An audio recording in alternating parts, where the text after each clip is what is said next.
Assalamualaikum, sahabat kisah mistik. Pernahkah kau tidur di samping seseorang yang kau cintai, tapi tak pernah tahu bahwa ia telah menjual jiwamu ke dunia lain? Kisah malam ini bukan hanya tentang cinta yang dikhianati, tapi tentang perjanjian gaib yang menelan korban nyawa dan keimanan. Tentang seorang perempuan yang memohon rezeki lewat jalan sesat dan menjadikan suaminya sendiri sebagai tumbal. Inilah cerita lengkap. Lelaki yang dijual istrinya ke dunia lain, siapkan hati. Karena yang satu ini bukan sekadar kisah fiksi, tapi cermin dari gelapnya pilihan hidup yang salah.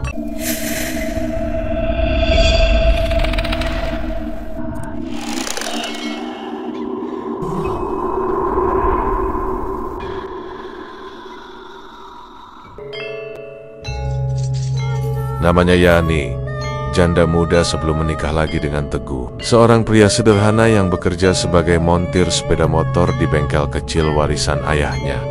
Hidup mereka sebetulnya biasa saja, makan cukup, tempat tinggal bersahaja, dan kadang masih bisa jajan gorengan sore hari. Tapi sejak 1 bulan terakhir, Yani mulai berubah, dan perubahan itu terasa di tempat tidur. Teguh menyadari istrinya tak lagi hangat. Dinginnya bukan dingin fisik, tapi dingin batin. Tatapan Yani kerap kosong, dan sentuhannya terasa seperti dinding. Bahkan saat mereka bersetubuh pun, Yani hanya diam, seperti mayat hidup. Ia tak mengerang, tak menatap, tak bergerak. "Aku capek, Mas." Itu saja yang selalu diucapkannya tiap malam, sebelum membalik badan dan menarik selimut sambil memalingkan wajah. Teguh tahu, bukan rasa lelah yang membuat Yani menjauh darinya, tapi ada sesuatu yang lebih dalam, lebih kelam. Malam itu, Teguh terbangun karena mimpi aneh. Dalam mimpinya, ia melihat istrinya berjalan ke belakang rumah, telanjang, membawa kendi berisi darah segar dan bunga melati. Di depan, sebuah sumur yang lama ditutup karena dianggap angker. Yani mengucap mantra dalam bahasa yang tak ia pahami. Ketika Teguh mencoba menghampiri, ia seperti terseret ke dalam tanah. Tubuhnya kaku, dan napasnya dicekik oleh tenggen-tenggen dari dalam bumi. Teguh terbangun dengan keringat dingin, tapi yang membuatnya menggigil bukan mimpinya, melainkan bau kemenyan yang nyata menusuk dari bantalnya sendiri. Ia duduk, menyalakan lampu meja. Matanya tertumbuk pada bantal yang ia pakai. Terdapat noda kekuningan di sudut sarung bantal. Bau kemenyan dan melati bercampur amis darah menempel kuat di sana. "Istriku." "Ngapain kamu semalaman, Yan?" gumamnya pelan.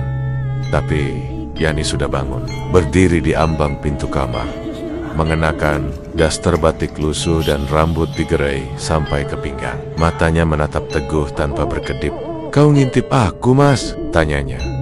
Suaranya serak, seperti bukan suara manusia biasa. Penuh nada curiga, tapi juga ada getaran lain. Sesuatu yang dingin dan gelap. Teguh menggeleng, jantungnya berdetak makin cepat. "Aku cuma mimpi aneh." Yani tersenyum miring, lalu berjalan perlahan ke arahnya. "Mimpi bisa jadi kenyataan, Mas, kalau kamu nggak hati-hati." Teguh ingin bertanya lebih jauh, tapi lidahnya keluh. Ia merasa seperti sedang bicara dengan seseorang yang bukan istrinya. Ada sesuatu di balik mata Yani. Bukan sekadar lelah atau stres, tapi seperti ia sudah kehilangan jiwanya. Malam-malam berikutnya, Teguh mulai mengintip. Ia pura-pura tidur, tapi tiap malam sekitar pukul 2, istrinya selalu bangun dan keluar rumah diam-diam. Kadang ia membawa kendi, kadang cuma sehelai kain kafan basah. Tak pernah ada suara, tapi aroma kemenyan makin kuat setiap malam. Dan Teguh makin lemah. Tubuhnya mulai kurus, rambut rontok, sering mimisan, dan anehnya, kulit lehernya menghitam, seolah dicekik sesuatu dari dalam. Ketika Teguh mengadukan kondisi tubuhnya ke dokter, semua hasilnya normal, tidak ada penyakit. Tapi satu kalimat dokter membuatnya menggigil. "Mas ini sehat." Tapi orang yang kehilangan semangat hidup secara perlahan, kayak tumbal. Kata itu tumbal menyeret Teguh ke dalam ketakutan yang tak bisa dijelaskan. Apalagi setelah ia menemukan sesuatu di bawah tempat tidur. Sebuah boneka kain menyerupai dirinya, tertusuk belasan paku karat dan dilumuri darah ayam hitam. Dan di kakinya tertulis, satu kalimat dalam tulisan Arab gundul yang diambil untuk bayaran. Sejak menemukan boneka kain di bawah tempat tidur, Teguh tak pernah benar-benar bisa tidur tenang. Ia mulai merasa rumah mereka tak lagi ramah. Setiap malam terdengar suara pelan dari atap rumah seperti langkah kaki kecil yang melompat-lompat. Kadang seperti suara kuku yang menyeret seng. Tapi saat Teguh keluar untuk memeriksa, tak ada apa-apa. Yang paling membuat bulu kuduknya berdiri adalah suara dari dalam kamar mandi. Sekitar jam 2 malam, ketika Yani menghilang dari kamar tidur, selalu ada suara seperti orang bergumam pelan. Kadang terdengar bunyi air yang menyiprat, kadang terdengar suara tertawa pelan perempuan. Bukan suara Yani, tapi lebih serak, basah dan tercekik. Suatu malam, karena tak tahan dengan rasa curiga, Teguh diam-diam membuntuti Yani. Ia berpura-pura tidur seperti biasa, menahan napas, lalu membuka mata ketika merasakan istrinya bangkit dari ranjang. Langkah kaki Yani pelan, tapi pasti. Ia membawa sesuatu di balik daster. Teguh melihatnya dari arah punggung. Di tangan kirinya tergenggam kendi kecil dari tanah liat. Di tangan kanannya, sehelai kain putih yang basah dan meneteskan cairan merah. Teguh langsung tahu, itu darah. Yani membuka pintu kamar mandi dan tak menguncinya. Teguh merayap pelan. Detak jantungnya makin keras saat mendekati kamar mandi. Cahaya samar dari dalam memantul di lantai. Bau melati dan darah bercampur dalam udara. Dan ketika Teguh mengintip dari sela daun pintu yang sedikit terbuka, ia nyaris muntah. Di dalam kamar mandi, Yani berdiri di atas lantai beralaskan sesajen yang dibentuk lingkaran dari bunga, kemenyan, dan darah ayam. Di hadapannya ada cermin besar yang tak pernah dipasang di sana sebelumnya. Dan di dalam cermin itu, Teguh melihat bayangan yang bukan istrinya. Sosok perempuan tinggi, rambutnya panjang menjuntai sampai kaki, matanya merah menyala, dan wajahnya penuh luka-luka menggangga. Sosok itu berbicara dari dalam cermin, dan Yani menjawabnya dengan nada datar, seperti kerasukan. Tumbalmu sudah lemah, tapi jiwanya masih menolak. Kau harus mempercepat. Apa yang harus aku lakukan, Ibu? Tanya Yani, suaranya kosong. Beri dia pelukan terakhir. Dan setelah malam Jumat ini, serahkan dia sepenuhnya padaku. Lalu bayangan itu tertawa-tawa keras yang bergema seperti suara ratusan perempuan, mengerang sekaligus. Teguh terjatuh, tubuhnya menggigil. Ia langsung merangkak kembali ke kamar, pura-pura tidur, dan menahan air matanya. Dalam hati, ia tak berani menerima kenyataan. Tapi satu hal, pasti Yani bukan lagi istrinya yang dulu. Keesokan paginya, Yani bersikap seperti biasa. Ia menyiapkan sarapan manyoda kopi, dan bahkan menyapa Teguh dengan senyum kecil yang manis. Tapi Teguh tahu, semua itu hanya topeng. Aku malam ini pengen kamu di rumah aja ya mas, kata Yani sambil mengaduk nasi goreng. Teguh mengangguk. Dalam benaknya hanya ada satu hal, bagaimana cara menyelamatkan diri dari istri yang menjualnya sendiri ke makhluk dari dunia lain. Teguh makin tak kuat. Tubuhnya kurus tinggal tulang. Nafasnya sering tersengal. Tapi yang paling membuatnya merasa sekarat bukan penyakit, melainkan mimpi-mimpi yang datang setiap malam dan semakin terasa nyata. Di dalam mimpinya, ia selalu berada di sebuah padang ilalang luas berwarna merah darah. Di tengah padang itu, ada rumah kayu reyot, gelap dan berasap dari atapnya. Setiap malam, Teguh melangkah ke sana. Setiap malam, suara yang sama memanggilnya dari dalam rumah itu. Masuk, Teguh. Istrimu sudah membayar. Malam demi malam, suara itu semakin keras, semakin memaksa. Sampai malam itu, Teguh akhirnya masuk karena dalam mimpinya, kakinya tidak bisa ditahan lagi. Tubuhnya seolah ditarik kekuatan gaib untuk melangkah ke dalam rumah yang berbau tanah dan darah itu. Di dalam rumah, ia melihat dirinya sendiri, terikat, telanjang, tubuh penuh luka. Dan di hadapannya, berdiri sosok-sosok perempuan tua tanpa wajah, mengenakan kebaya hitam dan batik basah. Mulut mereka menganga, dengan lidah menjulur panjang seperti ular. Lalu salah satu dari mereka berbicara, kami tidak akan mengambil tubuhmu, kami akan menelan jiwamu. Istrimu sudah memberikan izin, malam Jumat nanti selesailah semuanya. Teguh terbangun dengan luka lebam dan memar di punggung. Ia benar-benar ketakutan. Batas antara mimpi dan dunia nyata mulai runtuh. Dirinya sudah setengah dijemput dari alam dunia. Pagi itu, ia memutuskan mencari pertolongan. Ia pergi ke seorang ustadz tua di kampung sebelah yang dikenal mampu menolong orang kerasukan dan terkena gangguan gaib. Namun, anehnya, sebelum sempat masuk ke rumah sang ustaz, Teguh mendadak kejang di depan pagar rumah itu dan menggigil hebat. Dari dalam rumah, Ustadz Samehen buru-buru keluar dan menolongnya. Setelah dibacakan iyat-iyat ruqyah selama hampir 1 jam, barulah Teguh bisa bicara. Saya dijual istri saya sendiri, Pak Ustadz. Saya bukan cuma lemah. Saya sedang dikirim ke tempat yang bukan dunia ini. Ustadz Samehen terdiam lama. Wajahnya suram. Kamu bukan sekadar dikirim. Kamu sedang ditukar. Ditukar dengan apa? Dengan kemewahan, pengaruh, dan kenikmatan dunia yang sebentar. Istrimu tak menjualmu ke dukun, tapi ke makhluk dari lapisan gaib yang haus tumbal laki-laki. Dan jika kamu mati dalam kondisi seperti ini, rohmu tak akan pernah diterima bumi. Tig menangis. Ia tak tahu harus bagaimana. Ia hanya ingin hidup tenang, menjadi suami baik, dan mencintai Yani. Masih ada harapan, kata Ustadz Samen. Tapi kamu harus siap, malam Jumat nanti, jangan tidur. Jangan berada satu atap dengan istrimu. Karena itulah malam pemanggilan terakhir. Jika kamu kalah, jiwamu akan dipaksa keluar. Sore itu, Teguh pulang diam-diam. Ia berniat berpura-pura seperti biasa. Tapi di dalam hatinya, ia sudah memutuskan. Malam ini, aku akan pergi dari rumah ini untuk selamatkan diriku sendiri. Namun saat membuka pintu rumah, Yani sudah berdiri di ruang tamu, mengenakan kebaya putih dan kain batik seperti pengantin. Kamu kemana, Mas? Wajahnya datar, senyumnya palsu, tapi mata itu menyala merah samar, seolah bukan milik manusia. Aku nyari bengkelan, cari spare part, jawab Teguh gemetar. Yani berjalan pelan ke arahnya, bau melati dan darah segar menyeruak. Malam ini, kamu tidur sama aku ya, Mas? Jangan kemana-mana. Dan sebelum Teguh sempat menjawab, Yani mendekat dan menciumnya dalam-dalam, ciuman yang bukan ciuman istri, tapi seperti ritual penyerahan. Tubuh Teguh bisa merasakan sesuatu ditarik dari tenggorokannya, seperti napas, atau mungkin jiwa. Ciuman Yani malam itu bukan seperti biasa. Lidahnya terasa dingin, menusuk seperti es.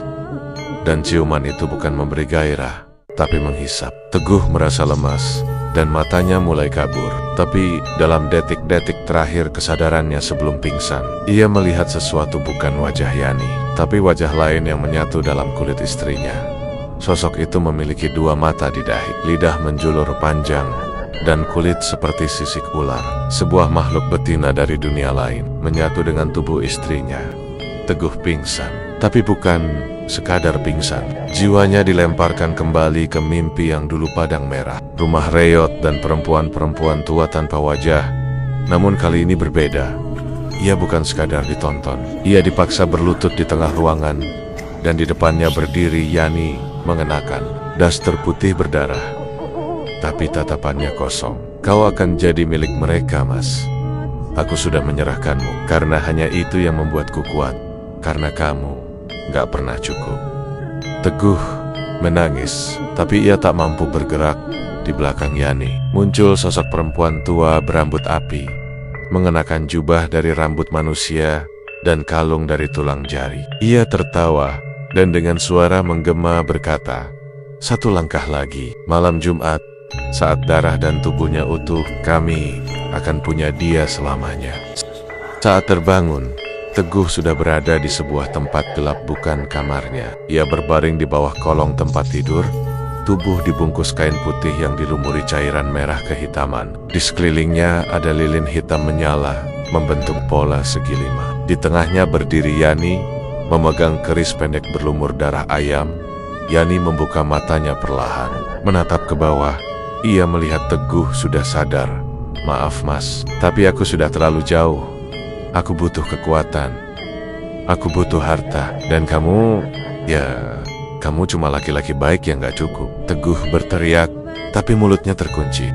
Tapi sebelum kesadarannya lenyap, satu kalimat Ustaz Samen terngiang kuat.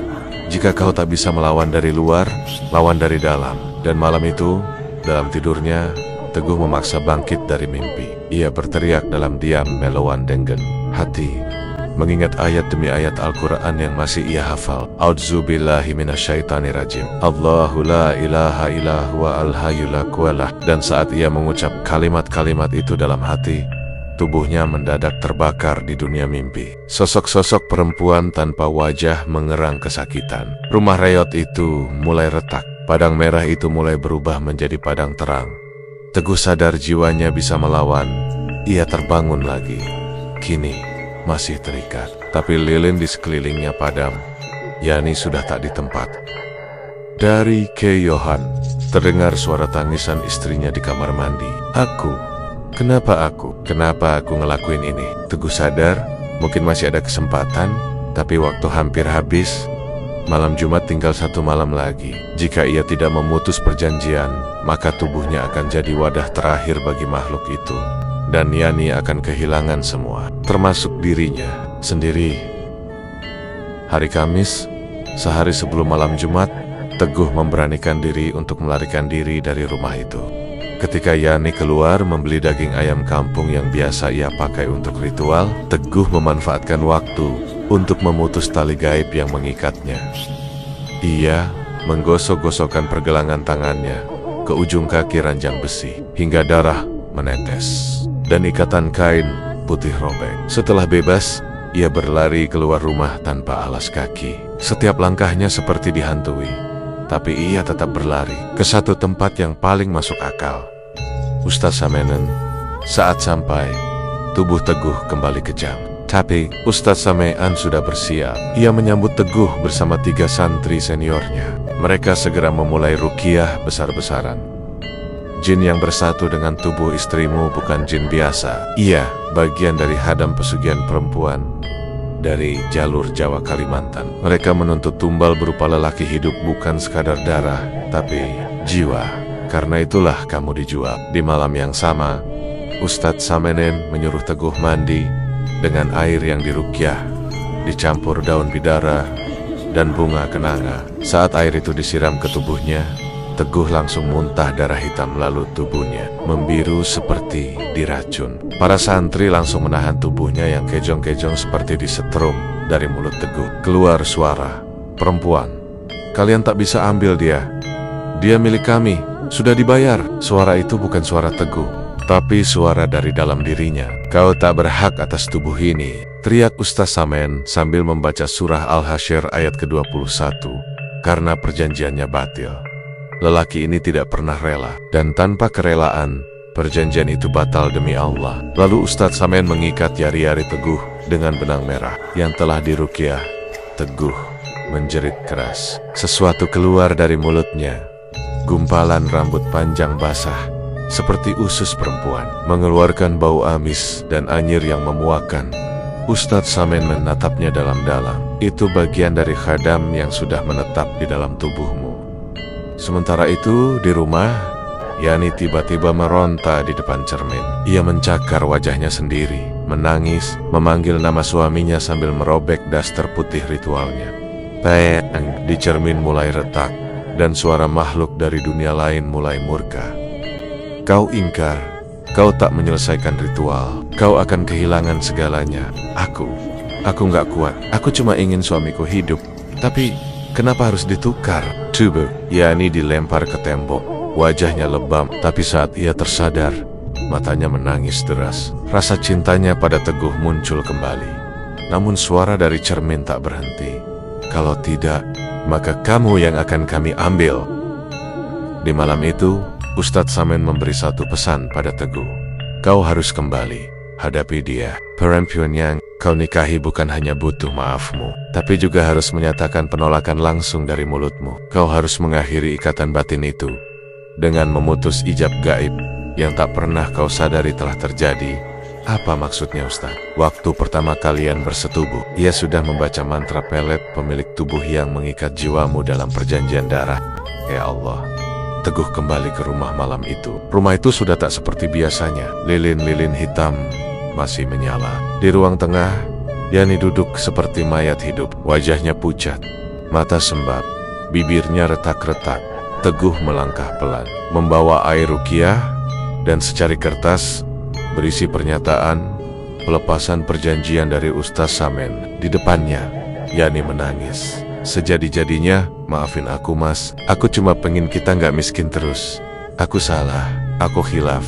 Kenapa kamu jual aku? Aku pikir kamu nggak bakal tahu, nggak bakal sadar. Kita bisa miskin Yan, tapi aku nggak rela dijual ke iblis. Yani menangis makin keras. Lalu tubuhnya bergetar hebat. Dari balik tubuhnya muncul bayangan tinggi besar perempuan dengan kepala ular, rambut api, dan taring menganga. Makhluk itu mengamuk. Kami sudah diberi hak. Teguh berdiri, membaca ayat kursi keras-keras, membasuhkan air ruqyah ke tubuh Yani. Makhluk itu menjerit keras, menguap pelen-pelen seperti asap terbakar. Lalu hilang. Tubuh Yani jatuh pingsan, nafasnya lemah. Teguh menangis sambil memeluk tubuh istrinya yang lemas. Malam Jumat itu, ritual batal. Jiwa Teguh selamat. Tapi, harga yang harus dibayar belum selesai. Karena makhluk yang menuntut perjanjian belum benar-benar pergi. Yani tak sadarkan diri selama 3 hari. Tubuhnya panas dingin, sesekali menggigil hebat, lalu tenang sejenak. Lalu berteriak keras menyebut nama-nama yang tak dikenal, nama-nama asing, seperti mantra, kadang dalam bahasa Jawa kuno, kadang dalam bahasa Arab yang diacak. Asiyah, Lestari, Banyu, Ya Ra'atib, Ya Zahar, Ya Khalidah. Teguh merawatnya tanpa lelah. Di tengah kebencian dan luka yang masih menganga, ada rasa kasihan yang tak bisa ia bendung. Yani mungkin bersalah, tapi ia bukan sepenuhnya jahat. Ia korban janji palsu dari dunia gaib yang tak bisa dibayarnya. Di malam ketiga, Yani membuka mata. Wajahnya seperti bayi lemah, polos, kosong. Mas, aku mimpi. Aku dibakar, tanganku dipotong, lidahku dijahit. Teguh memeluknya, menahan air mata. Itu bukan mimpian. Itu bagian dari bayaran yang kamu tawar ke mereka. Kamu minta kekuatan, mereka minta jiwa. Yani menatap suaminya dalam-dalam. Aku pengen berubah, tapi aku takut mereka datang lagi.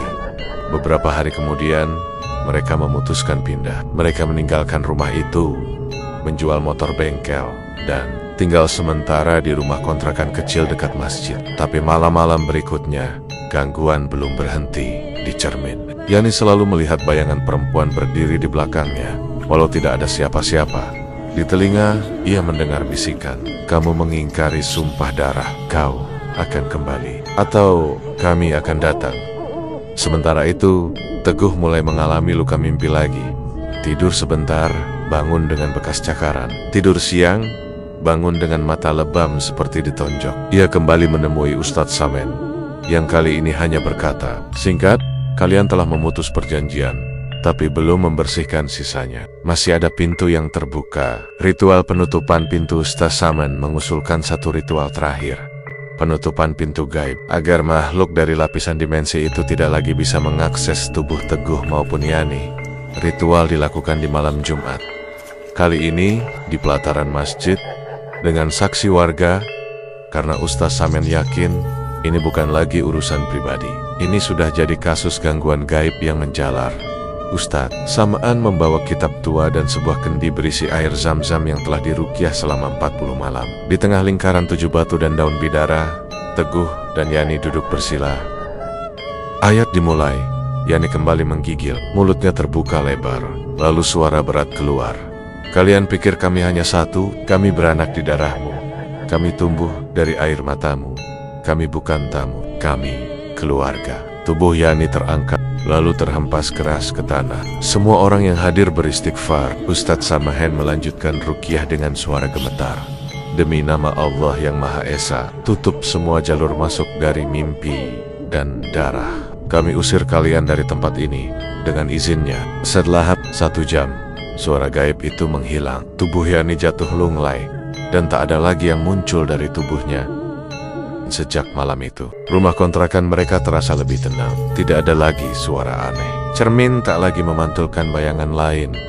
Teguh tak lagi bermimpi buruk. Meski tubuhnya masih lemah, ia bisa kembali bekerja perlahan-lahan sebagai teknisi keliling. Yani memutuskan untuk mengenakan jilbab. Ia menghapus semua benda-benda gaib yang dulu pernah ia simpan, botol minyak, potongan rambut, hingga kendi darah yang pernah ia sembunyikan di atas lemari. Semuanya ia bakar, lalu menguburkan abunya di pekuburan umum sambil menangis. Aku ingin kembali jadi istri biasa, Mas. Bukan istri yang menyerahkan suaminya ke iblis. Teguh tak langsung menjawab, tapi dalam hatinya, ia tahu perjalanan mereka belum selesai. Mereka telah lepas dari satu perang, tapi dosa dan trauma masih. Tinggal malam-malam tenang kembali datang. Tapi di ujung mimpi, Teguh masih sering melihat rumah reot di Padang Merah. Bedanya, rumah itu kini kosong, tapi pintunya masih terbuka. Beberapa minggu setelah ritual penutupan pintu gaib, kehidupan Teguh dan Yani mulai terasa membaik. Memulai dari nol, Yani membuka usaha kecil menjahit di teras rumah kontrakan, dan Teguh mulai menerima servis motor panggilan dari kenalan-kenalan lama. Namun, rasa tenang itu tetap tidak sepenuhnya utuh. Teguh masih sering terbangun di tengah malam dengan rasa sesak, walau tak lagi mimpi buruk. Dan yang lebih mengganggu, Yani mulai muntah-muntah tiap pagi. Awalnya dikira masuk angin atau mah, tapi ketika sudah 2 minggu berturut-turut, Teguh membawanya ke puskesmas. Dan dari pemeriksaan sederhana itu, muncul satu kabar. Yani hamil. Teguh terdiam cukup lama saat mendengar itu. Mereka sudah hampir 2 tahun menikah, tapi tak kunjung dikaruniai anak. Dan justru sekarang, setelah semua kejadian mistik itu, Yani tiba-tiba mengandung. Yani pun terlihat bingung. Wajahnya pucat, matanya kosong. Ia hanya berkata, "Aku takut, Mas. Aku nggak yakin itu anak kamu." Malam harinya, setelah salat Isya, Yani menangis terseduh di depan suaminya. "Jujur, Mas, waktu itu, sebelum kamu tahu semuanya, aku disuruh menyerahkan diriku dalam ritual." "Menyerahkan gimana?" "Tubuhku diminta jadi tempat masuknya makhluk itu. Bukan cuma buat menguasai aku, tapi buat menanam bibitnya." Teguh tertegun. Ia menatap perut Yani yang masih datar, tapi kini terasa seperti menyimpan sesuatu yang bukan manusia. "Maksudmu, janin ini?" Yani mengangguk sambil menggigit bibir. "Aku nggak tahu, tapi malam sebelum ritual gagal, aku mimpi ada ular putih masuk ke rahimku lewat pusar." Pemeriksaan kedua Teguh membawa Yani ke bidan kenalan di desa sebelah. Saat diperiksa lewat USG sederhana, bidan itu terdiam lama. Perlahan berkata, "Ini bukan kehamilan biasa." Janinnya bergerak, tapi tidak seperti janin manusia. Bentuknya panjang dan ada detak yang berdenyut tak beraturan. Teguh langsung lemas. Ia memeluk kepala istrinya, tak tahu harus bersyukur atau menangis. Tapi yang pasti, ada sesuatu yang masih tertinggal dari perjanjian lama. Nusta Samen dipanggil kembali. Kali ini, bukan untuk meruqyah tubuh. Dalam sebuah prosesi yang sangat jarang dilakukan, Ustadz membaca doa-doa khusus untuk perlindungan janin dari gangguan jin. Yani menggeliat kesakitan sepanjang ruqyah. Tangannya menjakar karpet. Perutnya menegang keras, lalu mengendur tiba-tiba. Sesekali terdengar suara erangan bukan dari mulutnya, tapi dari dalam perutnya. "Kami sudah tanam, jangan cabut, atau semua akan mati." Ustadz Samahen memercikan air ruqyah ke seluruh tubuh Yani, membacakan Al-Furqan ayat 23 dan Yusuf ayat keempat. Setelah hampir 1 jam, akhirnya suara itu menghilang. Dan tiba-tiba, Yani muntah darah. Dari mulutnya keluar segumpal lendir putih, kemerahan, seperti janin belum jadi. Bidan yang melihat itu hanya bisa beristighfar dan menutup mulutnya dengan kain. Itu bukan bayi manusia. Benda itu dibungkus kain kafan kecil dan dikuburkan di tanah dekat masjid dengan doa. Tak boleh dibiarkan, tak boleh disimpan. Ustadz Samen memperingatkan, jika kalian biarkan, ia menetap dalam tubuh Yani. Itu bukan anak, itu pintu baru. Yani menangis di pusara benda kecil itu. Meski bukan anak manusia, ia tetap merasa bersalah, tetap merasa kehilangan. Teguh memeluknya, dan untuk pertama kalinya sejak awal semua ini terjadi, ia berkata dengan tenang, "Kita masih bisa jadi keluarga, Yan, tapi mulai hari ini, semua harus kita bangun dari kebenaran." Sejak malam itu, rumah kontrakan mereka benar-benar tenang. cermin tak lagi memantulkan apa-apa. Bau melati hilang, mimpi buruk berhenti. Yani dan Teguh kembali ke kehidupan biasa. Namun mereka tak pernah lagi tinggal di rumah sendiri. Mereka memilih hidup sederhana, dekat masjid, dekat lingkungan, jauh dari kesepian, dan jauh dari dunia yang pernah hampir mengambil mereka berdua. 6 bulan telah berlalu sejak kejadian itu. Teguh dan Yani hidup sederhana di sebuah rumah kontrakan sempit dekat pesantren kecil. Teguh kembali memperbaiki motor keliling. Yani membuka jasa jahit pakaian muslimah dari rumah. Wajah mereka tak lagi sesuram dulu, tapi luka batin yang mereka alami tak bisa sembuh begitu saja. Setiap malam Jumat, Yani masih sering bermimpi, tapi kali ini bukan mimpi buruk. Ia bermimpi memandikan seorang bayi yang tak punya wajah. Bayi itu menangis, tapi air matanya justru berdarah. Dan setiap kali terbangun, Yani selalu menyentuh perutnya yang kosong, lalu menangis diam-diam. Aku tahu, Mas, aku pernah membunuh sesuatu yang bukan anak manusia. Tapi entah kenapa, hatiku tetap hancur. Teguh tidak pernah menyalahkannya lagi. Ia tahu mereka berdua sudah membayar mahal untuk dosa yang dulu dilakukan satu pihak. Dan dalam diam, Teguh pun menyimpan luka yang tak kalah dalam. Suatu malam, saat gerimis turun pelan, Yani terbangun oleh suara bisikan dari arah dapur. "Kami masih di sini." Ia berjalan pelan dan menemukan cermin kecil yang dulu dibuang ke sungai, kini tergantung di dapur. Padahal tak pernah membelinya lagi. Di cermin itu terlihat bayangan dirinya memegang bayi berkulit merah. Bayi itu tidak menangis, hanya tersenyum, tapi matanya hitam pekat, dan dari bibir mungilnya terdengar suara parau. "Ibu, aku belum sempat hidup." "Jangan tutup pintunya lagi," Yani menjerit keras. Teguh langsung berlari dari kamar, memeluknya, dan melihat cermin itu pecah sendiri, tanpa disentuh. Keesokan harinya, mereka berdua ziarah ke kuburan kecil tempat bayi gaib itu dikuburkan.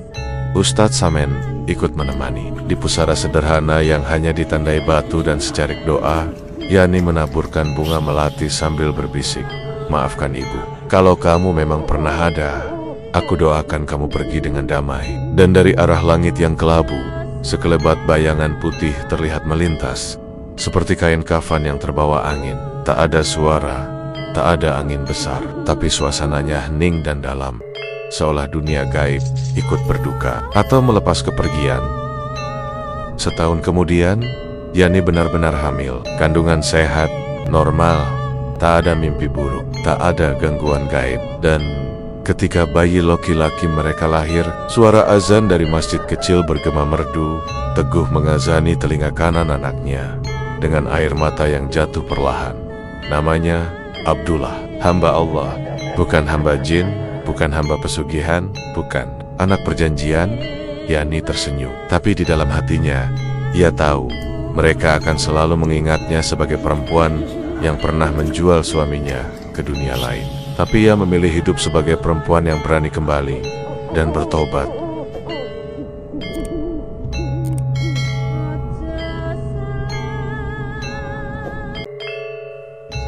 Sahabat kisah mistik, setan memang tak pernah menepati janji, dan dunia gaib tak pernah memberikan sesuatu tanpa meminta balasan. Dalam cerita ini, satu perjanjian membawa luka bagi banyak jiwa, tapi Allah Maha menerima tobat. Jika kamu merasa berada di ambang keputusasaan, ingatlah, kunci pintu dunia gaib bisa dibuka dengan syarat, tapi menutupnya tak semudah itu. Terima kasih telah menyimak kisah ini sampai akhir. Jangan lupa like, komen, dan subscribe untuk kisah-kisah mistik lainnya. Hanya di Kisah Mistik. Wassalamualaikum warahmatullahi wabarakatuh.